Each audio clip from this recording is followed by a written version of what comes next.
Hey, baseball fans, I'm Buster Olney, and on the latest Baseball Tonight podcast, we put a ribbon on the Chicago Cubs championship, and Jason Stark and Jerry Krasnick look ahead to what's going to be a very active offseason. Texter writes in, do you have to walk back that talk of he is just another running back? Well, I already did that. I did that the following day, and yesterday he wore down a really good run defense and got his yardage later in the game. Many of you are already writing in preemptively that I'm going to urinate on that one. It is kind of tiring to watch the Jets and the Dolphins play that game for the last 15 years at the bottom of the standings. Oh, no doubt. Yeah. Both teams aren't very good. They're just not. Sloppy. They aren't very good. There are a number of things in that game that could have made it go the other way. Ultimately, it was decided by an offsides on a kickoff. And among the things that could have made it go the other way is, how many times have we seen this from the Miami Dolphins? This situation. You're up 4, Phillips, he's 305 bleeping pounds, makes an interception for you, dropping back into coverage, and hurdles a tackler. Just a ridiculously athletic move for someone his size. And as soon as he gets tackled, you know it's going to be 3-and-out field goal. You're only going to be up 7. Like, as soon as he gets tackled, not getting into the end zone. Right. You're like, oh, this is going to end. This is not going to end in an 11-point lead, because that's not how these games work between these two stink bomb teams. It would be an 11-point. It would be an 11-point lead if it were the Patriots. Sure. But when it's the Dolphins, what do you get? You get not only 3-and-out, but Tannehill almost throws an interception that gets returned 85 yards the other way on a third and short out. Right. Good teams put that game away right there. They don't. I've just seen those two teams do that forever against each other, against other teams. And so, I mean, you could celebrate 4-4 if you want to. They're going to get smoked at San Diego. And that game yesterday didn't do much of anything for me. You could take it as a victory, but you would have been complaining same old Dolphins if you got the punter dropping the ball. Right. You were trying to lose that game, and your only saving grace is that the Jets are quarterbacked by Ryan Fitzpatrick. Sure. You would have said same old Dolphins, but that's what winning does. So you forget about that stuff and you move on to the next week. I think Dolphin fans feeling pretty good about their team. I don't know if they should or not, but they feel pretty good about their team right now. You know they shouldn't. Well, I mean, Dan, the schedule is, I hate doing this. It is a very favorable schedule. I know. Well, you don't hate doing it. You love doing it. And furthermore, very favorable or not, you saw what could have happened yesterday and probably should have happened, frankly. It's not like they deserved to win that. They just happened to play a team that didn't deserve to win it either. Sure. They didn't do much of anything to deserve to win that game. Drake, kickoff return. All right, fine. Started from the bottom of the standings. Now we're here. Fine. 500. Now we're Jeff Fisher. What do you want me to do? I mean, just a little optimism here. I don't know how good Denver is. They're 6-3. The Dolphins are 4-4. They're kind of knocking on the wild card door. You know what I'm saying? Little optimism, Dan. Did you actually just knock on an imaginary door? I did, yes. Is that what just happened? Yeah, the wild card door. And they're knocking on it along with the Steelers and the Bills, but the Bills probably fall to 4-5 tonight. So, I mean, I don't know. How good is Denver? How good is Kansas City? Kansas City is 16-2 in its last 18 games. Yeah, they're pretty good. But Nick Foles is their quarterback, and, we'll see what happens moving forward here. They look better. They're healthier along the offensive line, and that helps. Dolphins also seem to have caught a break because Wilkerson and Richardson were suspended that first quarter, and Ajayi had a pretty decent first quarter, got into a nice little rhythm there. That was strip club, right? That was strip club for sure? I was reading because Bowles refused to answer why. That was strip club. They said apparently they were late to team meetings. That was strip club. Strip club? Oh, I don't know. Put the safe bet. No, put the reckless speculation thing up because I haven't done any reporting on this. None. Zero. Time to throw away all journalistic credibility and get reckless. Here is something we like to call reckless speculation. You're good. Tootsies.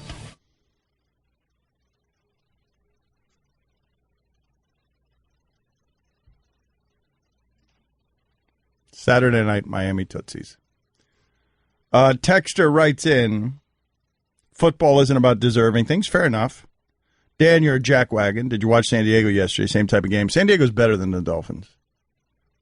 Man, you know how that game's going to be ending, though. Of course, of course. Man. Yeah. Of course. So, come on. I would not have confidence in San Diego winning that game. But San Diego's better than Miami. Maybe, but doesn't mean the Dolphins can't win that game. I'm not entirely sure. Man, there's so many. They're in the middle, like Miami's in the middle. They're two good teams in the NFL this year. That's the truth, man. It's ridiculous. That's the truth. Yep. There are two good teams in the NFL this year. Who's third? Maybe Oakland? No, Oakland's defense not good enough. No, that defense isn't good enough. I mean, their offense is certainly championship caliber, but like that's a team that's in the conversation. The team that had like 25 penalties. But here's last the week. trick, though. The trick to that is that game right there that we just played. The trick to it is who's third. You give us anybody, and we go no. Well, wait a second. Any answer from you is no. Yeah. Well, third will probably be a healthy Pittsburgh. No. No. You know who's the third place team right now in the AFC? No. The Houston Texans. They are presently third in the AFC. Yeah. Well, without J.J. Watt. I love that. I mean, they stink. Yeah, but so what? They all stink, dude. Yeah, how about Seattle? Stink. Like Seattle, maybe? No. You can't. No. How about the Falcons? No. Are you kidding? No. That's the game. The game is great. You can give anybody as the third team. But the Falcons won at Oakland, who I suggested was that's right. That's right. No. No. Two good teams. That's it. We sure Dallas is good? Yes. Okay. Sure? Yes. I am positive they're good. Well, but I don't trust them. Well, here's How my. could you trust them? I don't trust them. Right? Here's my bias, though. Do you guys remember? You guys have largely let me skate on this. I thought the Cowboys were going to the Super Bowl last year. You guys have let me skate on that. They were terrible. Yeah, it was really undone by injury last year. I know. No, it was undone by injury. But you see now what it is I saw. Yep. It was undone by Brandon Weeden and Matt Castle. Yes. And to me, that's fairly amazing that could be the difference between what we're seeing now, which is they are one of the two best teams in the NFL, and what they were last year, which is, I believe, 4-12. I believe so. That league is bleeping crazy. Yeah, you guys are probably right on all of this. You're probably right on this. I can't say much of anything. If the Houston Texans are the third best team in the AFC, you can't have conviction about anything in the NFL. I mean, everybody's got a shot, but I feel like this year, and a little bit of last year, because last year there were 4 good teams, and we were all saying that. But this year there are only 2, but you don't really, I guess because of one game sample, you could maybe talk yourself into maybe we have a shot. Right. Because like only 2 teams have a chance of winning the championship in the NBA, but that doesn't mean there are only 2 good teams, you know? I think if you're in the NFC, you're saying to yourself, okay, if we just make it to the playoffs, we have a shot. A shot. I mean, the AFC seems determined already, does it not? Yeah. I mean, Oakland's way too young to win a game at Foxborough in the playoffs. Right. None of those teams are going to Foxborough and winning a game. Maybe the Broncos because of that defense. Maybe. I'm not doing that. Like, why would we do that? I mean, one game samples do kind of change this. Why would we do this? A texter writes in, they're going to get smoked at San Diego, Batard, 4-5. They just gave up 35 to the Titans. I'm sure they'll be competitive, but your constant use of negative hyperbole is so tiring. They just gave up 35 to the Titans. Do you remember what the Titans did to you? That was at home. The Titans did that to you. Yep. To you. You, texter, were on the field, bent over the 50-yard line, and they did that to you. They just gave home. Yeah, they gave up 35 to the Titans, and Phillip Rivers looked great, and they beat the Titans. I mean, I can be wrong. In fact, I would say in the last 15 years, the most I've been surprised by a Dolphin team was the Wildcat team that went to Foxborough and the times that they've gone to San Diego and won. Those games stand out to me in the last 15 years in terms of surprising results with the Dolphins. It was an interesting, knee-jerk reaction saying San Diego is going to handle them because that's just not the history of San Diego. I happen to think that San Diego is better than they are. That San Diego has been in all of their games this year, and then they end up doing dumb bleep at the end of the game. They've had a lead in the fourth quarter of all their games. Right. They don't really blow anyone out. That's why I think to say that, Dolphins don't have a chance. They're going to get blown out. I mean, I don't have a chance. I think they're going to get beat up. We'll see who's right. Okay. Because I don't think San Diego's that good, but going across the West Coast, and I think they're better than your team. And if I had to take my guess which team will be better in the AFC, I would guess San Diego is better. I don't know. I don't know how much you've watched them this year, but that is a good team that has happened to lose close games late. Yes, they lost to the Raiders by 3, the Saints by 1, the Colts by 4, the Chiefs by 5. So they've been in just about every game. And they're always battling injury. Yep. Always. That's always a mash unit. Manti Te'o was coming along, becoming a nice pro, gone. They had injuries on the offensive line. Danny Woodhead, gone. Receiving core. Cameron Wake looked good yesterday. Now, that was their backup offensive tackle, right? That was your backup offensive right tackle? Yes. So, but he did look good. That's the first time it felt like this year that he's done some of that stuff. What's going on with this offensive line? Because I read that over the last 3 weeks they've given up 2 sacks. They're getting healthier, and also maybe Jay Ajayi and the running game taking some pressure off that passing game. I think they're getting healthier. They've got a very good record. They've been a very good team over whatever it is, a 10-game sample. When the offensive line is healthy? When Albert Pouncey, and James are all out there together. And their offensive line is good. That was fun to watch. That part of the game was fun to watch yesterday. The Jets are so good at stopping the run, and they largely stopped Miami's run, but Ajayi still ended up with 100 yards on about 4 yards a carry. So, he changed all the game's averages on the last 3 runs, where he was running for 15 yards because that's it. The Jets were gutted. Right. That's a good point, because right up till that point, the Jets had really stopped. Right. But he got their average up above 4 yards per carry for the game. He changed all the numbers at the end. A couple of points here to follow up on our discussion. The Finns haven't won in San Diego since 2005. That's courtesy of our board op Slim. And the Chargers opened up as 3.5-point favorites. Mm-hmm. I don't know. You guys get insulted by stuff. Last week it was Justice Winslow isn't going to be Kawhi Leonard, and you guys got really mad at me. So I really do have, and I've never figured this out, and I'm going to die, and this show is going to die before I ever get it figured out. Like, you guys really do want me to do the Dolphins have won 3 in a row, therefore they're going to beat the Patriots. Like, that's what you guys, ultimately, I'm never going to figure out how to please you guys on this, because I'm going to be viewed as negative guy. I take very little solace encouragement from beating that Jets team with that Jets quarterback playing that way that he did yesterday, which is making the disaster mistakes that he makes, and you beat them on a kickoff return by Drake after getting a penalty and after getting lucky that you didn't have an 85-yard interception return on 3rd and short because your quarterback made a really stupid throw. Like, I'm not going to sit here and rah-rah that. Well, I think what they want you to rah-rah is the fact that, as you pointed out, when the offensive line is healthy, they appear to be a very good team. I believe they're second in the NFL in yards per attempt rushing, which is a good sign. And Jay Ajayi is an exciting young player to have on your team. Stugotz, their offensive line, I mean, this is something we were lamenting. We've been lamenting for the better part of 2 years. Damn straight it better be good. Christ almighty.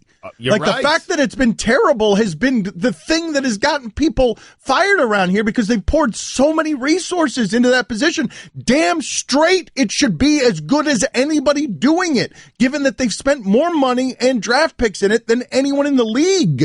It's not something to rah-rah about that it's finally good. It's like, where has it been, and how many seasons has it ruined? Well, it hasn't been healthy, but it appears that when it's healthy, it's good, and fans are excited about that. Okay, and it's good enough to make you 500 through this season, and you wheeze to a victory against Ryan Fitzpatrick blowing balls out his ass for interceptions in the other end zone. I'm Andy Katz from ESPN, along with my co-host Rick Klein from ABC News. On the latest edition of Capital Games, we're going to be joined by 538's Nate Silver. We're going to discuss predicting politics and sports, and Nate kind of leaves us with a pretty good prediction about the NCAA tournament. Don Batard. If a literary agency makes a copy of every contract it makes with a client and then puts it in the appropriate file, shouldn't the copy be in that file? Yes, I suppose it should. It should, right? Yes. Yep. Unless, of course, it's somehow been misfiled. But misfiled? Stugotz. How could somebody misfile something? You just put it in the right file, according to alphabetical order. You know, A, B, C, D, E, F, G, Peter. H, I, J, K, L, M, N, O, P, Peter. Q, R, S, T, U, V, W, X, Y, Z. Huh? Very good. You know your alphabet. This is the Dan Levatar Show with the Stugotz. I'm getting torched here, and it's why I just can't win, Stugotz, against fanaticism. I mean, I'm just getting crushed with Batard sports analysis is sewage. Batard doesn't like prediction radio, but he lays his sports opinions down as fact all the time. Batard is the worst. Batard is dog feces. I think what you do a great job of is offering perspective and making people think. I really do, because any fan would be excited off a 3-game winning streak, 4-4. You know, you're like a game out in the wild card, and you just. And I think it's fair, what you're saying, totally fair. Hey, you're 4-4, you wheezed to a finish against the Jets yesterday. I understand why you would be excited as a fan, but your team is kind of average, and they are. They're kind of average. It's not just that halfway through the season you're 4-4. This is how I'm going to break down what I saw yesterday for you, and it wouldn't have changed for me any if they had lost the game on a bounce. Mm-hmm. You had a 2-turnover advantage. You're coming off of a bye week. You had a special teams touchdown. They suspended 2 of their players for the first quarter of the game. You're playing a last-place team. Right. You won by a bounce. Yes. I'm not celebrating that. I'm not. And if they'd lost because the punter did what he did, they'd be exactly the same team. There wouldn't be any different. You're throwing to your backup tight end on 3rd and short, and he's dropping the ball as it hits him in the chest. Why? Because he's your backup tight end. Sure. Yeah. Again, I think you do a great job because fans tend to be fanatical and emotional, and you just kind of. So I'm just not celebrating that. If you want to celebrate 3-game winning streak, I understand, and you should. If you want to celebrate that your offensive line is healthy and good, you should, because that seems to be so. If you want to celebrate that nobody's any good in that league, and so you always have a chance because everyone has a chance by law and by legislation. Right. Everyone's got a chance every week. You go ahead and celebrate that. But I'm not forgetting that you lost at home to the Titans, and I'm not forgetting that you got lucky on a kick against the Browns. And that's totally fair, what you're saying. I think a real interesting part of all of this is the Dolphins are headed towards what? 8-8, 7-9, 9-7. Like, what they're going to do. Is Ryan Tannehill going to do just enough where they bring him back again next year?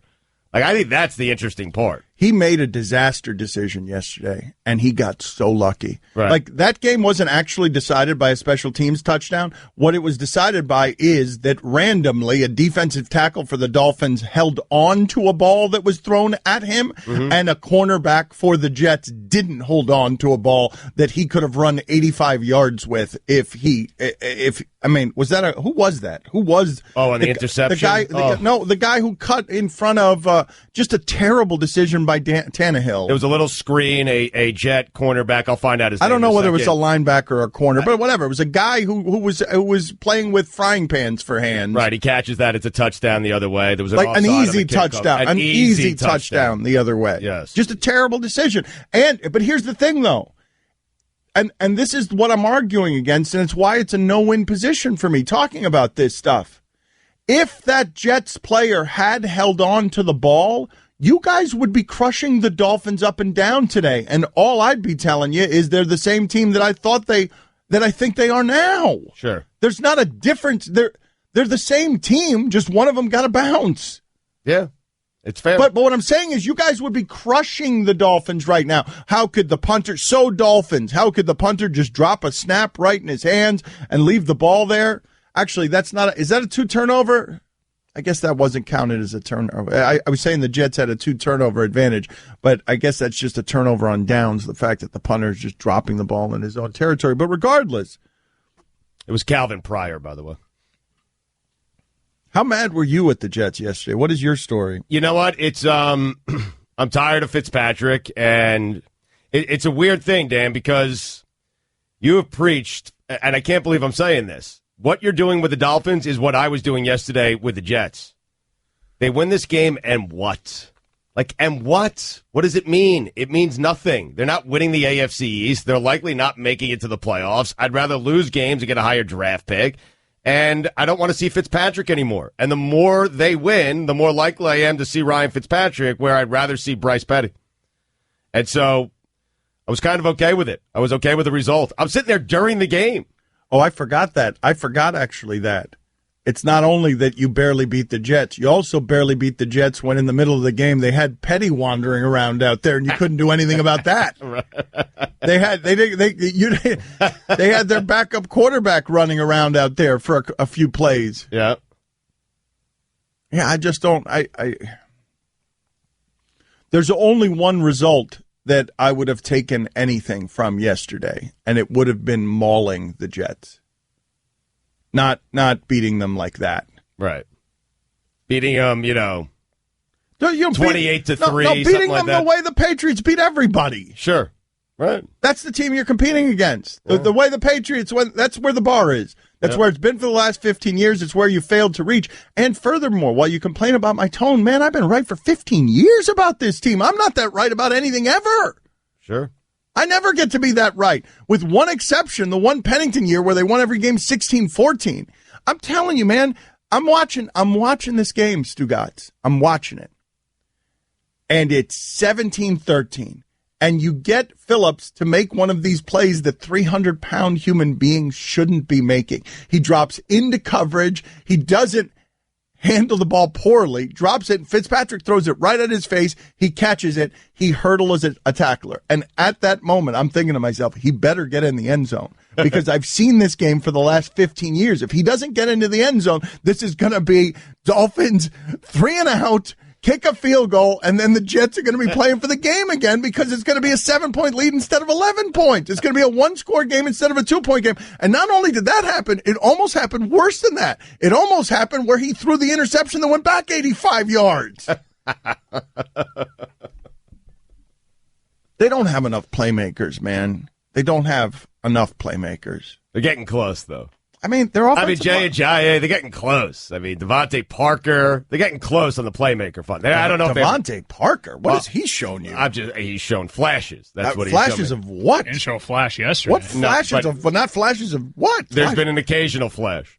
There has been. There hasn't been. Where maybe if he's paired with the right quarterback, the guy could consistently be a good playmaker. A flash here, a flash there. Tannehill's good enough that you need more from your receiver at this point. Is it good enough? He's got 8 touchdowns. It's good enough for you to. I mean, come on, man. You can't. You just want occasional flash. Well, I'm going to give you occasional flashes on Tannehill if you're going to give me occasional flashes on Devontae Parker. Man, locked myself in. I mean, occasional flashes. Yeah, but Tannehill has. He's given you 4 flashes. There've been 4 ever. 4 Devontae Parker flashes. But Tannehill's had more time to display those flashes. You need 104 from your first-round pick, not 4. Not 4 flashes. There was that one time that was almost a 5th flash, but then it was just I drank too much. 4 flashes. Devontae Parker. I mean, they're close. Okay. Jay Ajayi, Devontae Parker. Nice young tandem. I mean, give Devontae some time. He's only 23. Keep Parker out of the conversation for now. Why? You can even go with Landry and Ajayi as your tandem. Just keep Parker out of the conversation. I mean, against the Patriots, 8 grabs for 103 yards. He's about 3 flashes away from a conversation. Yeah, that's right. We need 3 more Devontae Parker flashes, all in one game, before we're having Devontae Parker conversation. He has not earned it through enough flashes. I mean, I feel like he's had 3 flashes already this season alone. What?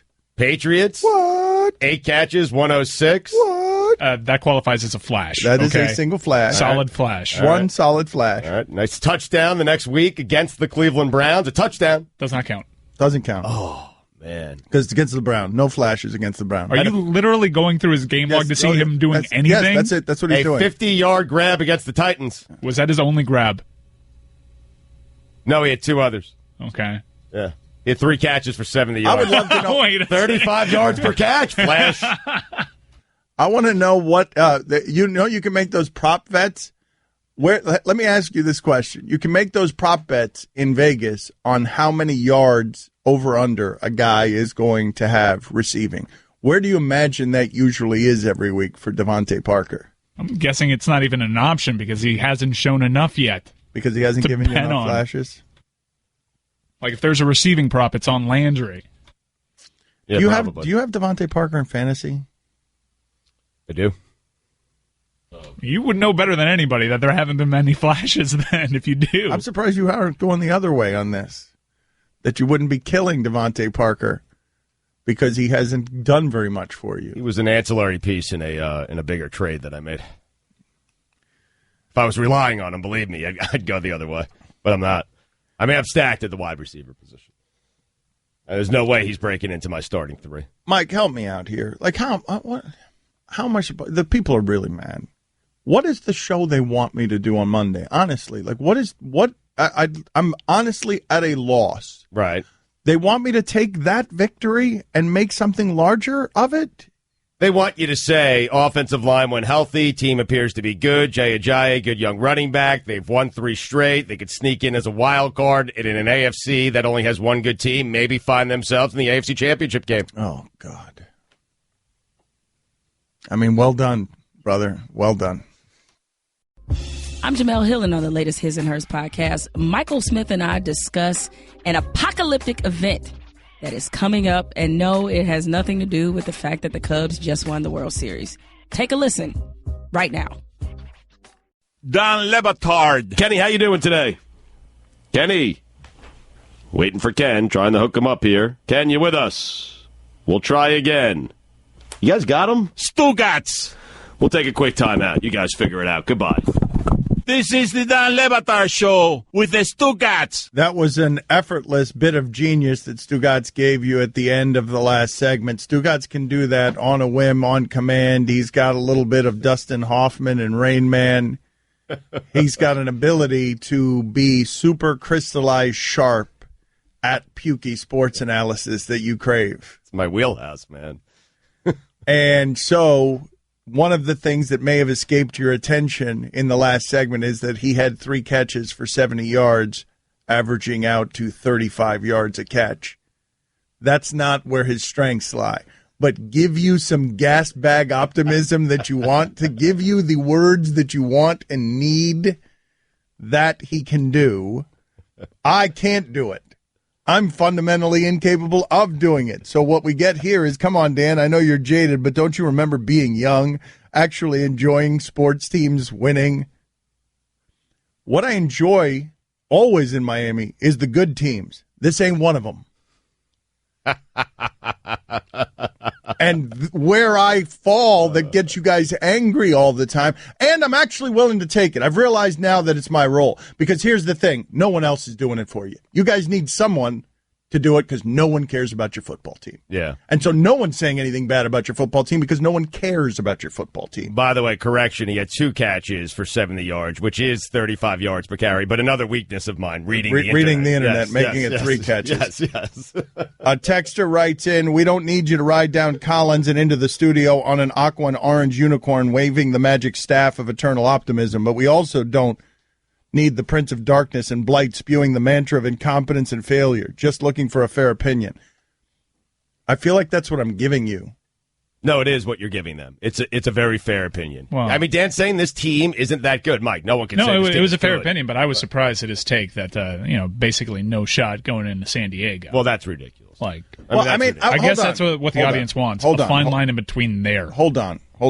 Because you rail against people who say that. You always have a chance in the NFL, but I do think they're going to get smoked at San Diego, and I think San Diego's better than they are. All right. And that also, I could be right about those things, and they could win at San Diego, because it doesn't matter in that league, because Indianapolis just won at the Packers, and I don't know what the hell happened to Big Ben yesterday.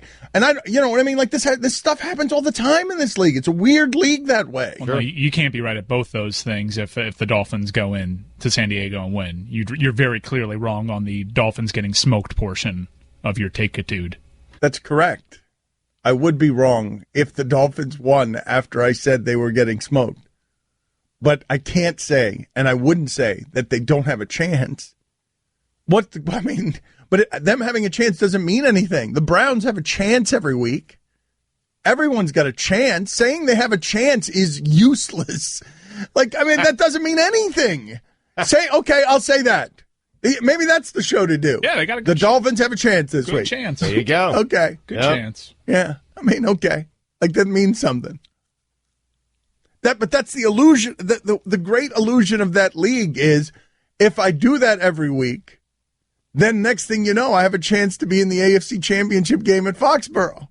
That's what he's saying. I know, though. but You're getting there. But everyone can say that. The Bills could say that today. There are no good teams in that conference outside of one. The Bills could say it today, but come midnight tonight, they won't be able to say that. I mean, they're going to play Seattle. They're going to lose to Seattle, and they'll have no shot at making the AFC. They got a chance. They have no chance. No, Stugotz? Nope. Stugotz, they got a chance. No. Stugotz, they got a chance. Are you saying the Bills have no chance tonight in Seattle? Stugotz. That's what I'm saying. Stugotz, what was your record? Were you 0-6 again this week against the spread? I was 3-3. Still haven't had a winning week. Not one. Well, this is the new streak now. Him going like throughout an entire NFL season without posting one winning gambling week. Yes. We've pivoted. Yes. So what are you now? 14-34 against the spread? Something like that. Yeah, a couple of ties in there. No, I think that's what my role is. I just figured it out. My role is to be the guy who poo-poos fanaticism about the Dolphins because you guys don't have anyone else doing that for you. Because there's nobody on television talking about the Dolphins. Nobody. They are totally irrelevant. They're an irrelevant football team nationally that no one is thinking about in any way. So while you think here, you can sit here and do your optimism dance and think like, oh, everyone's got a chance for the wild card. I'm telling you, if you ask people right now who's going to make the playoffs in the AFC nationally, nobody with an opinion is going to say the Miami Dolphins. And your team doesn't matter. They're not relevant. And so I'll be the guy who says the negative things that aren't actually negative, but you need somebody to rail against because you miss the Miami Heat of LeBron James, Dwayne Wade, and Chris Bosh, and you need a media member to rail at. So I'll be it because I need to be it. It's almost like a sacrifice. Oh, wait, thank you. Yes. Thank you very much. It's a great Right. service to Yes. South Florida because that's what I miss most outside of the championships. Yes. It's really, actually, you know what? It's on a par because the championship just means you get to yell at Skip Bayless even louder. Right. So I do miss like the foils. So I appreciate what you're doing. Yep. Would you like to pee all over the University of Miami's performance? Well, no, that's your job. You're Okay. the one doing that. That's a very bad defense they played. You're the one. Terrible defense. No, here's the thing, though. Stephen Moore's could have done it in his sleep. Yes. There you go. Now Canes fan is back, swaggering after beating Pittsburgh, after Trubisky, threw for 7,000 yards against that Pittsburgh defense. Dreadful defense. Terrible defense. Solid bounce back, though. No, Mike, that's not the way you do that. That's not how you do it, Mike. No. A solid bounce back, though. No. I mean, you No. can see they could Mike. definitely run the table here. Mike, you're not doing your job. Mike. Sorry, I fall into it too, though, because I'm passionate. Mike, Some exciting. you're Aaron lucky. Joku, surrounded by NFL talent now. Offensive line putting things together. Maybe Kaya comes back, and then guess what? No, what are you A doing? chase for the Coastal. What are you doing? And then, you know what? You're in the playoff, baby. No. And then the U is back. Stay in proud of you. No. Woo! He is the I felt so good. Wow, he is the product of his upbringing. A little bit of Stugotz, a little bit of me. You're conflicted. Yes, totally. Yeah. He is what his parents molded him to be. You heard him be me at the beginning, but then he fell into being Stugotz. And at the end, he's just a dysfunctional mess. Texter writes in, thank you, Dan, for bearing this bleeping cross. You're welcome. Thanks, Dark Knight. I do feel like this is your sports Gotham. And you need a villain so that you can have a Batman. Who's going to do it? You, Baldinger? You've been suspended for 6 months. You can't do it, Baldinger. Who's going to do it? So I got to do it. Who are some other applicants? Well, right now, there's nobody. Oh, no, it's. I mean, you could even yours. count, even when the U was irrelevant, which they still are right now. I mean, bad Pitt defense, as we covered. You could always count on Mark May saying something, but he can't even muster up anything. Oh, Mark May was again picking against Ohio State this weekend. God, Really? Yeah, they lost 62. Nebraska, the team he picked, lost 62-3. Man. He's always picking against Ohio State. Seeing that they win about 95% of the games doesn't seem like a smart career choice. It's like picking against Alabama. It's like it seems unwise. But that one time he's right, he was though. so Man. right. He keeps doubling down. Let's see, what else can we pee on? What do you mean, what else can we pee on? Well, yeah, because you didn't want to pee on the University of Miami. Is there anything Heat-related to pee on? Like it appears that Tyler Johnson took the jump that we were hoping Justice Winslow would. And it's kind of disarming because Tyler Johnson looks the way that he looks, so you don't really want to count on it and saying, yeah, that's a stud, that's the Wade production. You were kind of hoping that it looked like Winslow because he would have been more comfortable with it.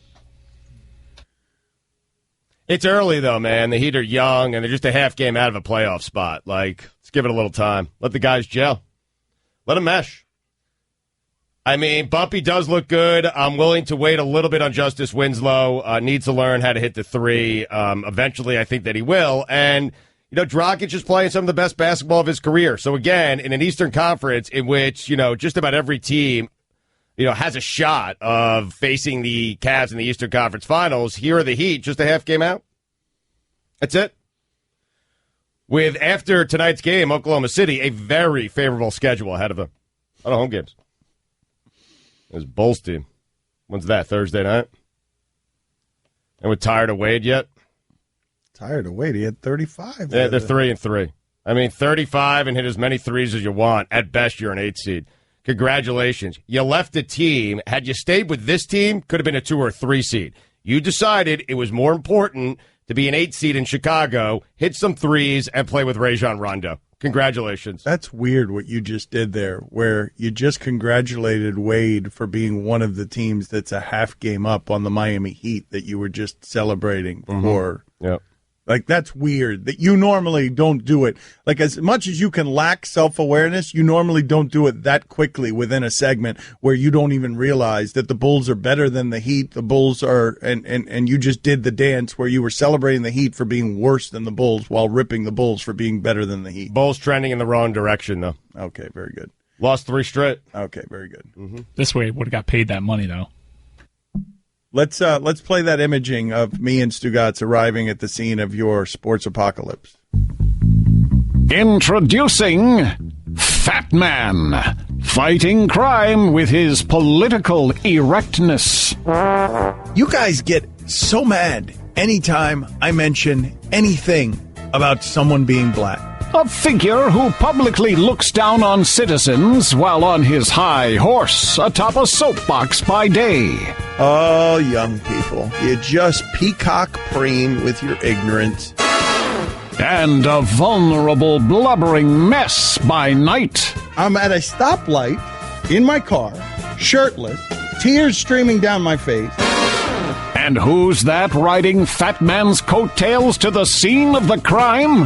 Hello, hello, hello. It's none other than his lovable sidekick, Robbing, who is constantly revealing his secret identity for a chance to get into exclusive locales. You sound like a big sports radio fan, so I must tell you that I host one of the biggest radio shows in the country. It's on ESPN Radio. I do the show with Dan Le Batard.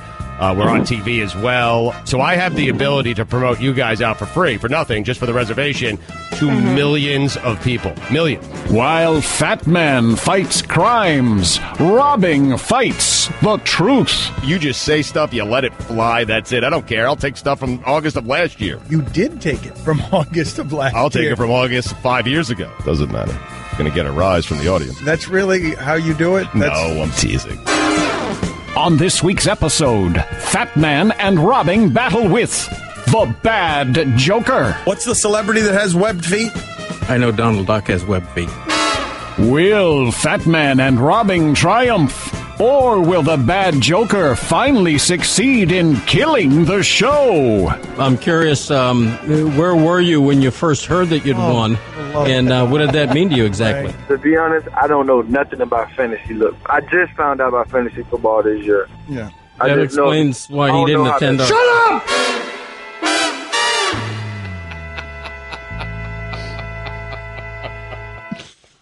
Cody will be in here tomorrow. Cody will give you some of that. Cody will give you some of that feel good you want on the Dolphins. Oh, of course he will. He's been doing it for 15 years. Yep. Wrongly. But Dan, it's been 15 years. It's been so bad. I mean, a 3-game winning streak with a young, exciting running back. I mean, you latch on to anything as a fan. You do. You latch on to anything. But the way the 3 games are won to me matters. Like it matters to you. It doesn't matter to most fans. You're not alone, by the way. I do see a handful of people agreeing with you. I don't take what I'm the part, and we can let this go after this, but what I'm telling you is if they don't get that kick return, if they don't get that flag, let's just say they lose the game late. Mm-hmm. They're no better or worse of a team. And so you could be encouraged by the offensive line play even if they'd lost. But that victory doesn't mean anything other than, and this is not a small thing, that your season's still alive. So I guess that's good. I guess that's something worth celebrating. That 3-5 going to San Diego, your season would be dead. But the way that your season was saved was kind of fluky and arbitrary and wasn't a skill and is not a testament to your team's merit. So I guess that's where I'm objecting. You can hope and you can be optimistic. That's fine. But the way that your team won and the way that your team is generally playing and the way that your team won with a 2-turnover advantage coming off of a bye week with some of their players suspended, with Fitzpatrick being on their team, with that being a last place team, none of those things, the only thing that came from that matters is that you won. That's it. That's fair. But I think fans sit there and they say, all right, let's just get past the Chargers. If we can do that, we're 5-4. And then it's the Rams, the 49ers, and the Ravens. Yeah, that helps. Yeah. Schedule helps. Yep. Texter writes in, Dan, you're just smarter than we are. Thank you for finally seeing it. Thank you.